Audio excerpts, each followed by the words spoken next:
Bu, kok kira enak ini di dunia kalau tidak ada polisi? Hah? Rumahmu dirampok, suamimu dibunuh, anak gadismu diperkosa, hartamu dijarah, habis kau lari ke polsek.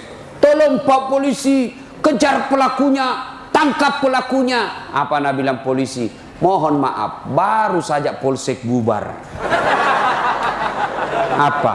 Melapor kau kemana? Anak muda, motormu dirampok, motormu dicuri, siapa kau cari? Pak Imam. Apa nak tahu Kang Imam? Saya pergi ceramah, macet, tidak bisa jalan mobil, mau maju tidak bisa, mau mundur tidak gerak. Saya baca surah Yasin 2 kali. Tidak goyang-goyang. Saya baca ayat kursi, ku baca-baca. Tidak goyang. Begitu datang polisi lalu lintas, jalan. Saya tadi dari Masamba, saya perkirakan jam 8:30 baru tiba.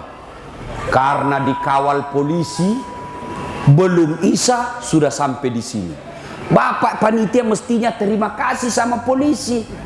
Gara-gara polisi saya cepat sampai di sini. Kalau tidak lama ki menunggu. Bukan kaleng-kaleng tadi polisi. 3 kawal polisi, 3 dari Sidrap, dari Masamba, dari Palopo. Piu. Baik, ku tutup mami mataku saya, Pak. Yang penting sampai ke cepat. Toh? Makanya jangan musuhi polisi. Pun kalau ada yang minta uang di jalan, biar anak SMP na minta juga, itu polisi Pelemindia, Mr. Pijay. Kau larang polisi menerima sogok di jalan, tapi kalau kau melanggar, tolonglah Pak. Itu terutama ibu-ibu, menyala weser kanan belok kiri, bagaimana tidak pusing polisi? Siapa lagi yang bisa mati dalam keadaan kafir? Siapa? Hobbi aklil haram, mereka yang suka makan makanan haram. Siapa? Mereka yang terima serangan fajar waktu pilcaleg kemarin. Ya mana nyihe? Wani piro, datang caleg A na minta, datang caleg B na minta. Kau makan itu uang haram. Ini pilkades dekat lagi.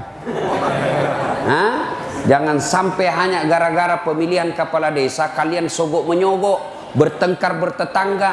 Nah, apa itu pilihan calon kepala desa, coblos saja selesai.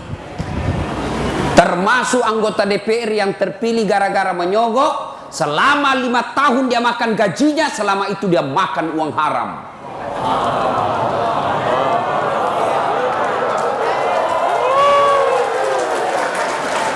Ada begitu di Sidrap? Ada? Kau salah, kenapa kau pilih dongok?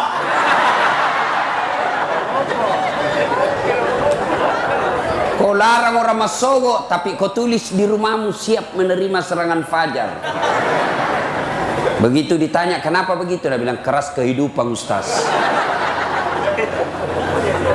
Wa qala aidan, Allah kemudian berfirman, Bismillahirrahmanirrahim. Ya ayyuhalladzina amanu dukhulu fis-silmi kaffatan wa la tattabi'u khutuwatis syaitan innahu lakum adu mubin. Wahai orang-orang yang beriman, masuklah engkau ke dalam Islam secara sempurna dan janganlah engkau ikuti langkah-langkah setan, karena sesungguhnya setan itu musuh yang nyata bagi kalian.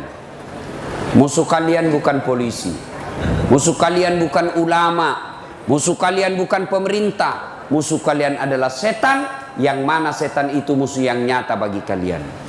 Kira-kira ada ndak setan di tengah-tengah kita? Nah masjid ini orang ceramah, ada setan? Ada, setannya berupa handphone. Itu ibu-ibu, dede siaran langsung tengi. Kau tahu dia mau dilihat gelangnya, kasih begini garis gini. Talekang. Bu, simpan dulu HP, simpan dulu. Simpan dulu. Jangan ada siaran langsung. Simpan dulu ya. Simpan dulu ya. Karena selama kau pegang HP pasti tidak konsentrasi dengar ceramah. HP-mu kau lihat. Simpan dulu. Ibu-ibu yang pegang handphone selama saya ceramah, saya doakan suaminya kawin lagi. Oi.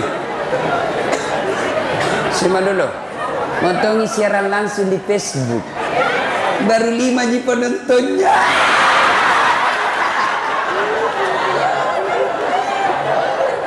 Simpan dulu Pak, simpan dulu. Ya. Ini ada ibu-ibu di Makassar, setiap saya ceramah, boleh ikuti. Saya lagi ceramah, membelakangi, langsung selfie. Baru nak tulis latar belakang das atletik. Kira saya background. Sudah saya ceramah nak kejar kak. Kang ibu-ibu di saya fansku. Tapi ibu-ibu yang sudah muka sakaratil maut. Nah kejarlah saya, Ustaz boleh foto selfie, boleh sini. Sudah selfie, nah bilang ulangi Ustaz, jelek Ustaz, ulangi lagi, jelek dalam hatiku, biar pulang 10 kali nah mukamu yang jelek.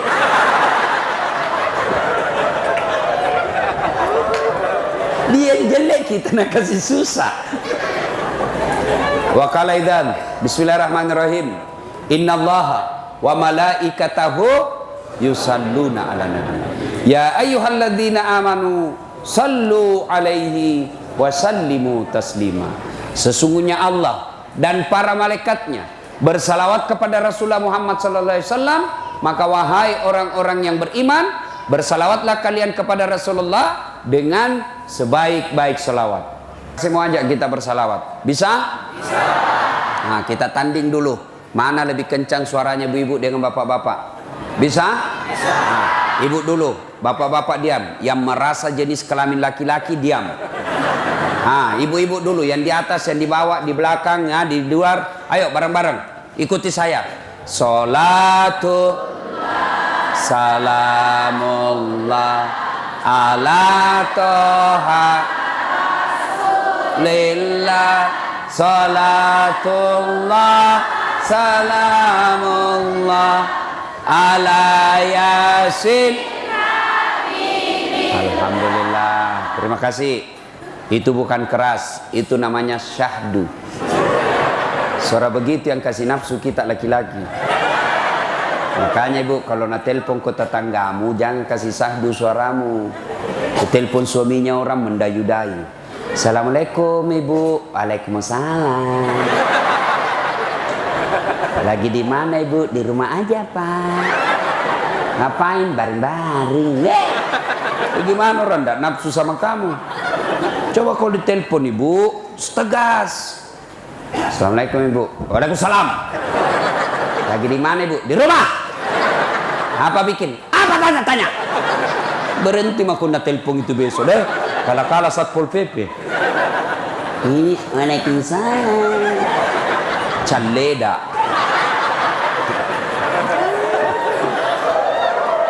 Ibu-ibu diam. Kita dengar ini bapak-bapak. Ayo adik-adik, ini remaja nih. Ayo, kau sebut nama Nabi Muhammad sallallahu alaihi wasallam. Insyaallah salawatmu sampai kepada Rasulullah Muhammad sallallahu alaihi wasallam. Siap, kata Nabi, siapa yang bersalawat kepada aku, maka aku bersalawat pun kepadanya 10 kali lipat. Salatullah salamullah ala toha rasulillah salatullah salamullah ala yasin. Alhamdulillah, terima kasih, kencang semua ya. Ibu bapak, saudara-saudara sekalian, teristimewa Bapak Kapolres beserta ibu dan seluruh jajaran Polisi Republik Indonesia yang ada di tempat ini, Bapak Bupati yang mewakili beliau, alim ulama, panitia, dan insya Allah dimuliakan dan dirahmati oleh Allah Subhanahu wa Ta'ala. Saya mau tanya dulu, siapa yang tahu nomor punggungnya Maradona? Nomor berapa? 10. Siapa yang tahu nomor punggungnya Ronaldo? Berapa? 7. Siapa yang tahu nomor punggungnya Lionel Messi? 10. Siapa? anak-anak dulu tahu. Kayaknya. Siapa yang tahu nomor punggungnya Neymar? 11. Sekarang siapa yang tahu anak bungsunya Nabi? Coba kok saya kasih ke hadiah. Nah, siapa? Saya kasih hadiah. Siapa? Nah, siapa yang tahu?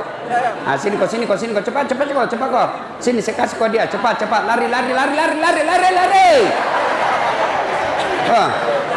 Nah, ya. Nah, sini.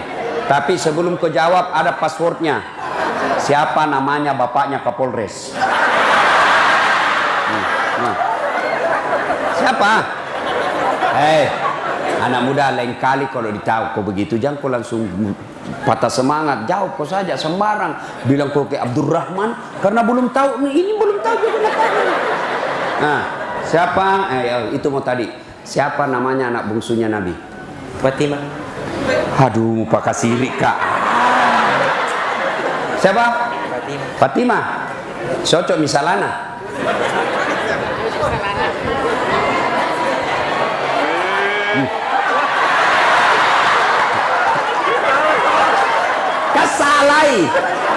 Salah. Duduk mangko. Jabat tangan dulu. Duduk mangko. Beda itu uang Kapolres dengan uang Ustaz. Ayo, siapa yang tahu anak pertamanya Nabi? Hah? Siapa? Banyak yang tahu. Habis kalau saya kasih ke semua hadiah. Mesti angkat tangan baru ke sini. Ya. Siapa yang tahu berapa jumlahnya istrinya Nabi? 11. Berapa? 11. Coba. Siapa yang tahu berapa anaknya Nabi?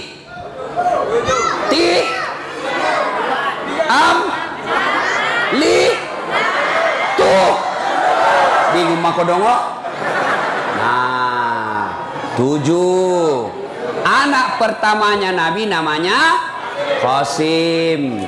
Anak bungsunya namanya Ibrahim. Usia 11 bulan dia meninggal. Sudah tahu? Sudah tahu? Siapa nama istri pertamanya Nabi? Siapa? Khadijah. Berapa tahun Nabi menikah dengan Khadijah? 25 tahun. Berapa tahun usianya Khadijah waktu itu? Apa sen 20 40. Ayo, semua istri Nabi 11, tapi hanya 2 yang memberi Nabi anak, yaitu Khadijah dengan istri terakhirnya. Nah, ini nih gunanya maulid. Kau tahu sejarahnya Nabi. Sudah kau tahu, kasih masuk dulu ini.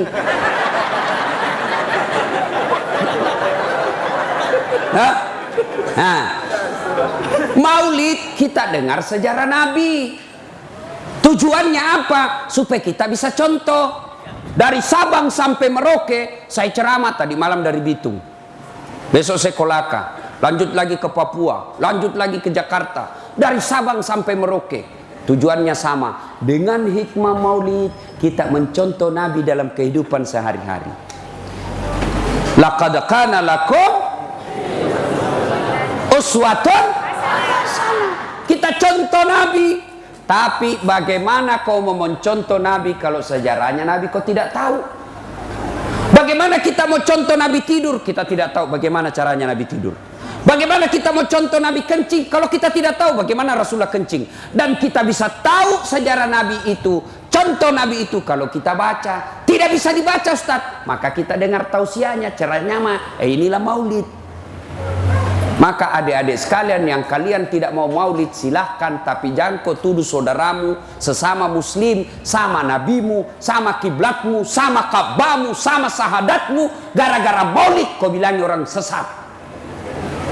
Kau tidak mau maulid, tidak usah. Jangan kau tuduh orang yang maulid sesat. Kau tidak mau Isra Mi'raj, silahkan. Kami pun tidak memaksamu, tapi jangan kau tuduh kami sesat. Sakitnya tuh di sini. Ayo. Ini ada anak-anak baru belajar agama 2 bulan, itu pun melalui YouTube. Kayak dia misalnya masuk surga, kayak dia saja panitia hari kiamat. Nenekmu punya surga, saya nama maki-maki. Apa kau Ustaz cerita-cerita sunnah, baru kau tidak pelihara sunnah? Kenapa kau tuduh saya tidak pelihara sunnah? Buktinya kau tidak pakai janggot. Mau di apa kau tidak mau tumbuh?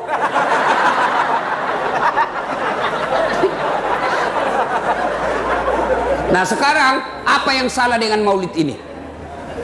Apa yang salah? Dengan maulid kita dengar pembacaan ayat suci Al-Quran. Mana ayat yang melarang mendengarkan rame-rame ayat suci Al-Quran? Dengan maulid kita bersilaturahmi. Yang tadinya kita tidak tahu Pak Kapolres, yang tadinya kita tidak tahu istri beliau, datang di tempat ini kita sudah tahu. Yang tadinya cuma melihat Ustadz Dasat di YouTube, yang tadinya hanya melihat di WhatsApp, di medsos Ustadz Dasat, sekarang kita lihat aslinya. Yang saya tidak suka begitu lihat aslinya, bicu mau pale, kecil aja orangnya. Yang paling menjengkelkan lagi ada tadi saya lewat, ada ibu-ibu dia bilang, itu juga bajunya waktu di YouTube.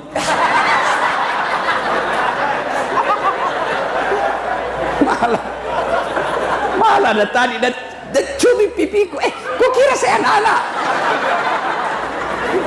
Coba, apa yang salah? Dengan maulid kita ada untuk bersedekah. Mana ada agama melarang sedekah? Coba bayangkan tadi, ada yang menyumbang telur, ada yang menyumbang teh botol, ada yang menyumbang ketan. Mana ada yang melarang agama kita bersedekah? Adapun ini Nabi bekerja untuk kita, lalu tidak ada yang tahu keluarganya Nabi, pasti perasaannya, begininya paling ini kasihan umatku, lebih nak tahu Lionel Messi daripada anakku. Ini gunanya maulid. Kalian datang dengar kisah Nabi, sudah itu contoh. Dulu ibu kita ajar kita, kecil masih kita, nah jangan kau kencing berdiri, karena sunnahnya kencing duduk. Nah kalau kau makan jangan pakai tangan kiri, karena Nabi pakai tangan kanan. Nah kalau kau tidur jangan kau tendang kiblat, hadap kau kiblat, karena itu sunnah. Itu dulu. Masih kecil kita sudah sejarah Nabi kita sudah tahu. Lagu pada zaman dahulu, pada zaman lahirlah seorang nabi yang terakhir. Siapa namanya? Ibunya? Bapaknya? Di mana tinggal? Terus diangkat menjadi rasul. Siapa yang angkat? Allah itu siapa? Nah, itu lagunya kita tahu karena ibu tak dulu ajar kita lagu begitu. Iya toh? Ditahu dari lagu itu kita tahu siapa nabi terakhir. Kita tahu apa tugasnya. Kita tahu siapa bapaknya, kita tahu siapa ibunya, kita tahu di mana tinggal, kita tahu siapa Allah, pencipta alam semesta. Itu dari lagu. Sekarang lagunya ibu-ibu apa? Yo ayo, yo ayo, yo ayo, yo ayo, yo. Beleng-beleng. Agustus itu cak pilih, cak kindi-kindi. Putar ke kiri, mana? La ilaha illallah. Ini semua ini kerjanya. Sudah tua cak kindi-kindi. Ini gini olahraga 1, 2, ada bapak-bapak di belakang 3. Tidak hancur. Nah, sudah maulid kita sudah tahu, jangan lagi begitu. Ya, itu gunanya maulid. Ya. Nah, ibu bapak, saudara-saudara sekalian, mari kita dengar sekelumit sejarah Nabi, mudah-mudahan bisa menjadi pelajaran buat kita. Pertama, Nabi itu kasihan hidupnya penuh dengan masalah. Ya, saya ulang, Nabi itu hidup beliau penuh dengan masalah. 1, Pak, Nabi itu kasih mapamula lalu watenge sampai wafat penuh dengan masalah hidupnya. Masalah demi masalah. Coba, masih 6 bulan dalam kandungan, meninggal bapaknya. Yatim. Baru 3 hari setelah dilahirkan, dibawa ke desa, berpisah sama ibunya, diambil ibu susunya sampai usia 4 tahun. Coba, kalau kita kan masih sama mama tak. Nabi diambil oleh ibu susunya, dibawa ke kampung 4 tahun. Usia 4 tahun baru diambil oleh ibunya. Usia 6 tahun ibunya bilang, nak kita pergi ziarah kubur. Berarti boleh ziarah kubur. Yang tidak boleh kopi minta-minta di kubur. Ini kita biasa orang di kampung ini. Selesai pengantin pakai kemeja, pakai sakbeh, pakai songkok, sama istrinya. Datang dibawa sama mamanya, pergi di kubur. Oh ambo, ketu kasih anakmu, pomu pura boting. Ilo doang ngi kasih nama sempo dan lekna. Menrek barkah, pura romeli bo lambo. Kenapa orang mati doakan orang hidup? Salah kok, orang hidup doakan orang mati. Boleh ziarah kubur, tapi jangan kau salah paham. Ziarah kubur tujuannya 1, mengingat kamu akan mati. 2, menghindari fitnah dunia. Jangan sampai ke orang di kampungmu, bagusnya rumahnya, mewahnya rumahnya, tidak pernah pergi lihat bapaknya. Jangan lagi kopi minta-minta, Mbok. Kau terpilih mau matu caleg. Li suka mak gerek dendek. Apalagi dongok-dongok begitu. Ada lagi yang lebih parah itu. Pergi di pohon-pohon, nenek-nenek. Ada lagi yang percaya bahwa ada manusia kembar sama buaya. JPI. Mana ada kembar buaya manusia? Tidak ada itu. Yang ada manusia jadi buaya darat. Ya. Boleh ke kubur, tapi jangan pergi minta-minta. Siram. Kenapa kau siram? Supaya dingin kuburnya orang mati. Kalau betul itu air kasih dingin kuburnya orang mati, sekali pasang kau pompa air di situ. Tidak ada semua percaya begitu. Usia 6 tahun pergilah Nabi ziarah kubur. Dari Makkah ke Madinah. Pulang ziarah kubur di desa bernama Afwa, Malasa indukna Nabi tak meninggal usia 6 tahun. Bayangkan, 6 tahun kasihan Nabi sudah yatim piatu. Coba diambil lagi oleh kakeknya Abdul Muttalib. 8 tahun, 2 tahun saja bersama kakeknya, wafat lagi kakeknya Abdul Muttalib.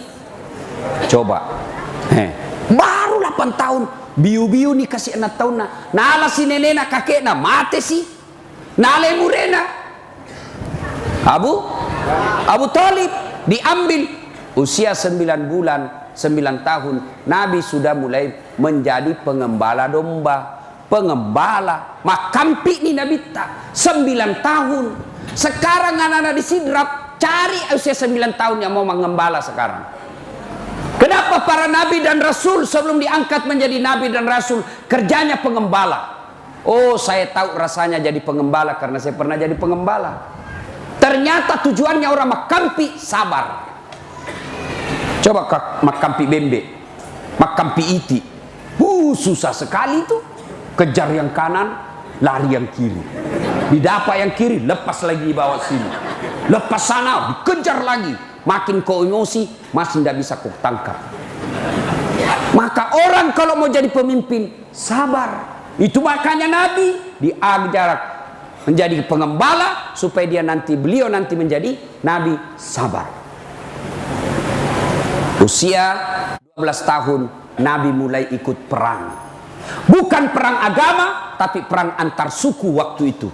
Tapi beliau tidak pegang pedang, beliau tidak pegang panah, tapi apa? Beliau hanya memegang anak panah dikasih orang dewasa. Usia 16 tahun, Nabi mulai pergi berdagang. Dagangnya bukan antar kabupaten, tapi antar negara ke Syria dan ke Syam.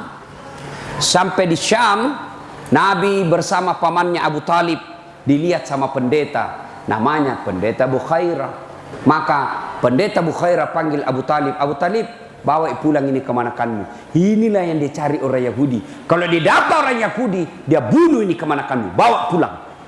Pulang Nabi. Usia 25 tahun. Nabi kemudian bekerja seorang janda bangsawan Madinah, namanya Khadijah. Khadijah jatuh cinta sama Nabi. Lalu Nabi bekerja disiplin, jujur, bagus pekerjaannya. Khadijah selalu sebut ini Nabi. Maka si sifatnya Muhammad ini malempu, masempo dalle, sopan, selalu dicerita. Maka Khadijah namanya Nafisa, percaya dalam hati, Khadijah suka sama Muhammad. Maka Khadijah menyatakan cinta. Berarti perempuan boleh melamar laki-laki. Boleh. Daripada kau jual mahal, jual mahal kumulado. Iya toh, itu Khadijah. Tapi caranya Khadijah tidak vulgar. Nah, Khadijah cinta sama Nabi tidak vulgar, tidak transparan, tidak belak-belakan. Tapi apa? Nataroi siri alena. Peko carana selalu nasebut di depannya temannya. Akhirnya temannya yakin, oh Khadijah suka pegawainya. Maka Nafisa menjadi tim sukses. Tapi bukan tim sukses pilkada. Kalau tim sukses pilkada, pemborong, kontraktor, cari proyek setelah menang. Ini yang rusak Kabupaten Sidrap. Tim sukses cari proyek. Dia yang sukses disuruh bikin baleho 10, 5 jina bikin hilang 4. Begitu menang dia cari, Pak, apa kek penunjukan langsung kek, habis sudah jual sawah, apa kek kau sikat di situ. Nah, ini yang rusak negara kita. Nafisa bukan tim sukses politik, tapi tim sukses untuk mempertemukan Khadijah dengan Muhammad. Lalu Nafisa berkata, Muhammad, bagaimana menurutmu kalau ada perempuan suka kau? Alhamdulillah. Tapi ini perempuan tua, tidak jadi masalah. Tapi 2 kali ini janda, tidak jadi masalah. Lebih tua 15 tahun, tidak jadi masalah. Yang jadi masalah, betulkah dia suka saya? Nabi bilang Nafisa, tenang aku bos, saya punya urusan. Datanglah Nafisa kepada Khadijah. Bunda, bagaimana kalau ada laki-laki suka kita? Alhamdulillah. Tapi ini anak muda, tidak ada masalah. Masih lebih muda 15 tahun, tidak ada masalah. Pegawaimu, tidak jadi masalah. Yang jadi masalah, betulkah dia suka saya? Nabi bilang Nafisa, Nabi bilang, tenang bunda, saya punya urusan. Coba kalau Nafisa mau memeras. Dia datang kepada Muhammad. Muhammad, suka sekali kau bos. Puji lakda ko katangi. Milo meman no melo nuang. Milo ko. Puji lakda ko tu. Ini pemeras ini. Nikah. Setelah menikah, lahirlah anaknya. Anak pertamanya namanya Qasim. Usia 25 tahun. Nabi. Khadijah 40 tahun. Maka adik-adik yang masih jomblo, sudah sarjana kau tidak dapat kerja sampai sekarang, kau cari janda 40 tahun. Cari mah kau. Jangan kau lagi gengsi-gengsi. Berdoa kau mudah-mudahan turun warisannya sama kau. Boleh itu bos. Daripada kau cari gadis yang rasa janda. Mending ini jelas jandanya. Ya bapak saudara-saudara sekalian, sudah nikah, lahirlah anaknya Rasulullah. Usia 30 tahun di Madinah terjadi konflik. Kenapa konflik? Bukan di Madinah, maaf, di Makkah. Kenapa konflik? Ka'bah dipugar, diberobohkan, dipugar. Ada batu di Ka'bah namanya Hajar Aswad. Ini Hajar Aswad mau ditempel kembali di tempat pertama. Bani Hashim, Bani Bani Umayyah, 4 suku di Makkah bertengkar. Sama tong kira-kira kalau di Sidrap, Nabi bilang orang Bugis, kami lebih berhak. Nabi bilang orang Jawa, kami lebih berhak. Kata orang Makassar, kami lebih berhak. Kata orang Indrekang, saya lebih berhak. Bertengkar. Begitu juga di Makkah. Kami lebih berhak. Kami lebih berhak. Hari tidak ada penyelesaian. Musyawarah. Akhirnya apa? Sepakat. Saudara-saudara sekalian begini. Kita tunggu saja besok. Siapa yang muncul pertama di pagi hari di pintu, maka itu yang kita tunjuk. Bagaimana? Setuju? Setuju. Ditunggulah besok pagi. Mas subhanallah, siapa manusia yang lewat pertama di pagi hari di pintu? Dialah Al-Amin Muhammad sallallahu alaihi wasallam, yang orang Mekah menggelari waktu itu sebagai pemuda Al-Amin, orang yang dipercaya. Ini mi cocok mi. Iya nah, iya nih, cocok nah. Dia nah salah-salah ye. Mama lo me yolo. Ni kamu jelok ke. Aga masalahmu. Masasa ki je ye. Apa cau me pada melok mat tempel. Nabi mengambil serbannya. Tahu serban? Siaga sudut na serbange. Apa? Siaga to masasa. Apa? Maka Nabi tak daripada masasa ko. Ale sudut na masing-masing. Kateni. Pegang sudutnya masing-masing. Sudah itu Nabi bersabda, daripada ko ribu iya pamakai batuhe. Pendek ko serbange. Angkat sama-sama.